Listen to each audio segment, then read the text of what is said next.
Okay then, Helldivers, we are back. We have got loads to go over today as we are progressing through the major order quite nicely. In the final 24 hours, it seems like we may actually be able to win this. On top of that, our CEO, Sham Georgiani, has got some interesting comments to make about the latest performance and problems inside of the game, one of which I probably don't agree with so much. And then we see our enemy designer, Mr. Yusuf Khatib, who talks about some bugs. And we've also got a new move for the name Gun. Very interesting one indeed, one that you probably haven't even heard of. Nonetheless, though, we've got loads to go over today. So if you haven't already, smash that beautiful like button and subscribe with post notifications turned on. It'd be so greatly appreciated. Make sure you're checking out our beautiful sponsor, Instant Gaming, the platform where you can get your video games cheaper with PC and console. The best deals, offers, promotions, and discounts, all running up to 70% off on old and new games. Links in the description. And if you want to get involved with our giveaway, it is very, very simple. Head down into the comment section and put in a lightning bolt. Why? Because you can. That's all you got to do and it'll enter you in.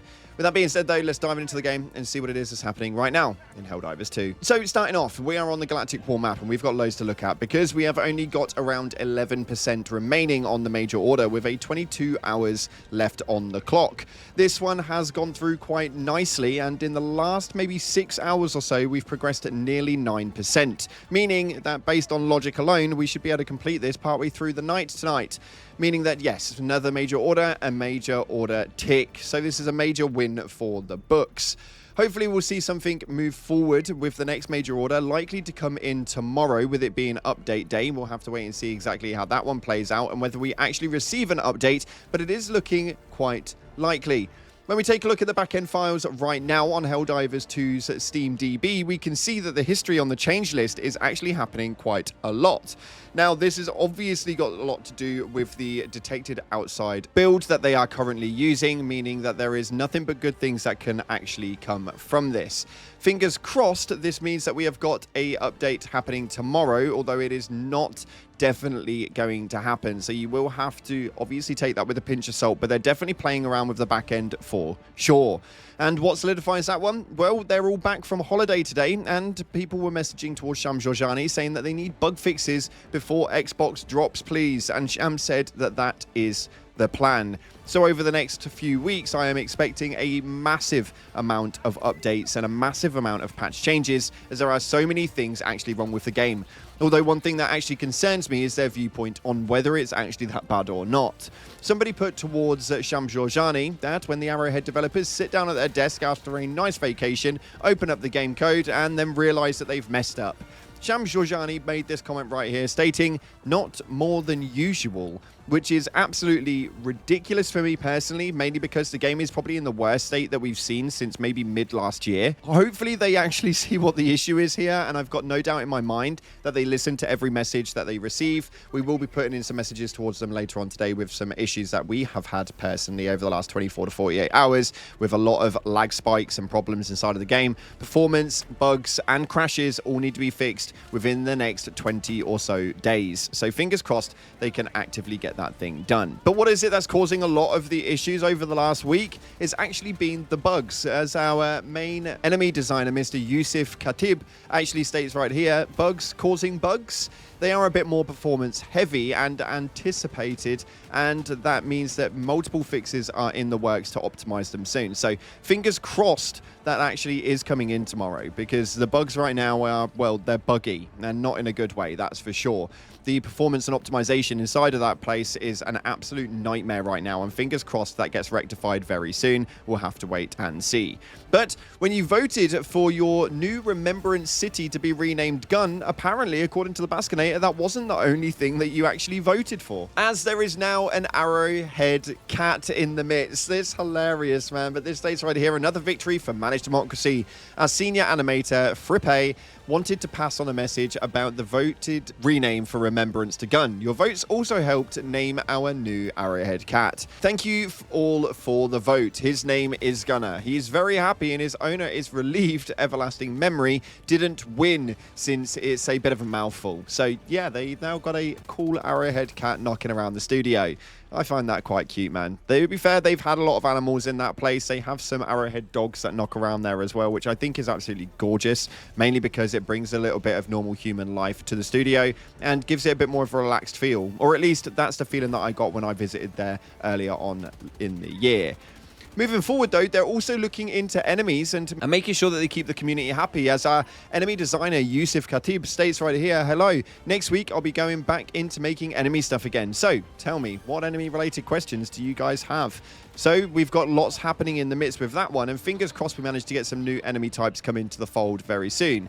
It seems to be one of those where enemy types right now are at a bit of a standstill. I quite like the way that they've been doing it with the brand new strains and or factions from the automaton stages.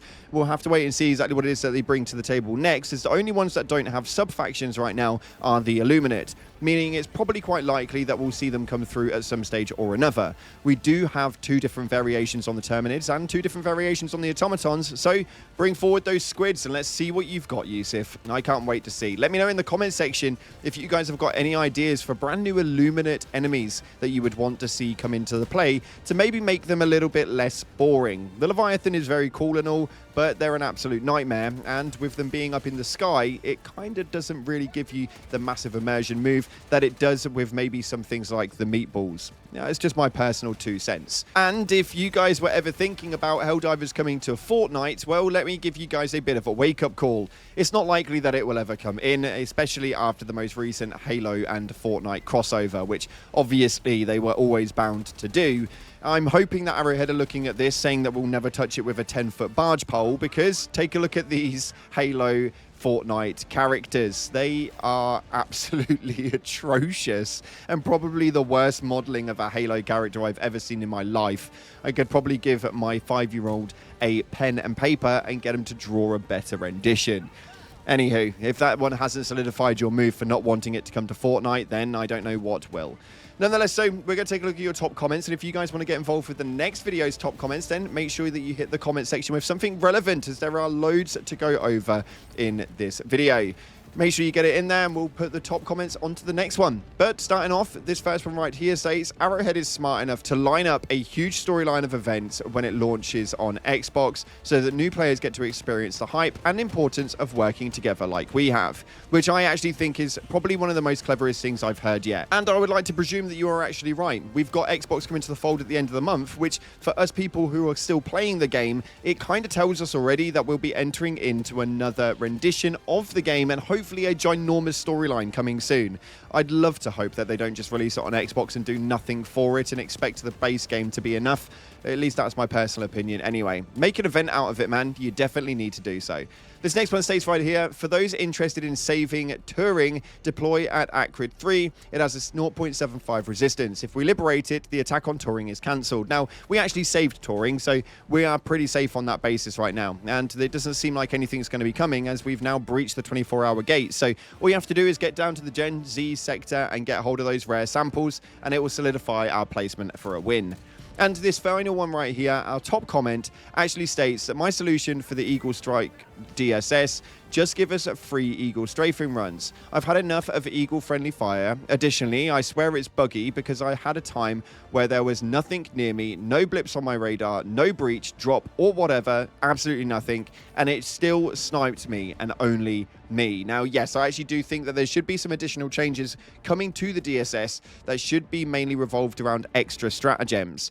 I think if the last couple of major orders have gone anything to go by, having the extra stratagems genuinely does make a massive difference, and the DSS for me doesn't really do much more than actually hit off a bit of a blockade when we're on main attacks. So yeah, I would quite like to see some more passives hit the DSS and those main structures go through to general stratagems. That's just my 2 cents. Let me know yours in the comment section below.